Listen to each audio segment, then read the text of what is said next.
Gift the superpower of play. I'm going to give you the superpower of imagination, inspired by this Lego catalog. Basically, imagination is one of the greatest superpowers we have. It's magic. You can do all sorts of stuff with imagination. Unfortunately, people have hijacked people's imagination. The way imagination usually works, you're inspired by something good, you think of something good. You come up with something creative that's good based on being creative, or hopefully even a good idea in and of itself. The problem is when you come up with something yourself, that's good because you came up with it yourself, because it's imaginative, because it's activating your imagination. What they've done is hijack people's imagination, or they're not even accessing their imagination because they're hijacking what would otherwise become imagination by feeding people a bunch of conspiracy theories. There's a reason why anybody who believes in like flat earth and is like pro-Israel and anti-Ukraine and anti-America and pro-Trump. There's a reason why all those people believe the exact same things, and they have this same imagination about things, if you want to call it imagination. It's a programming. They don't have unique and different thoughts about this stuff.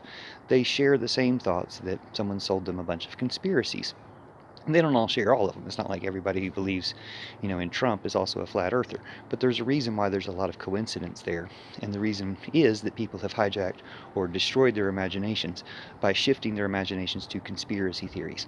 Now, the truth is there's a conspiracy, and it's really obvious. It's the oil companies and their cohorts, this collection I was just talking about, against humanity. And they'll make up a bunch of other stuff to distract people from that actual conspiracy.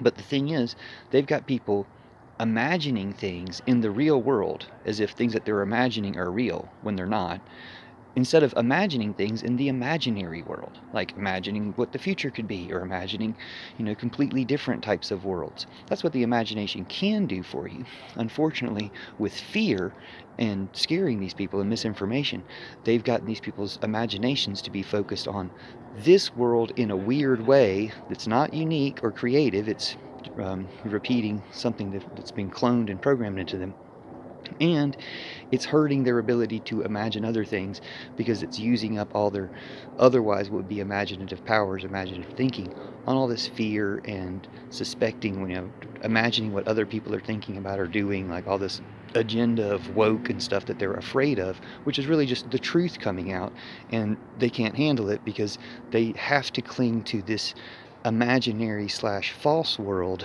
where they're under threat and all this stuff, in order to justify kind of the cognitive dissonance of having done it all this time so far, of having bought into it, all along the way.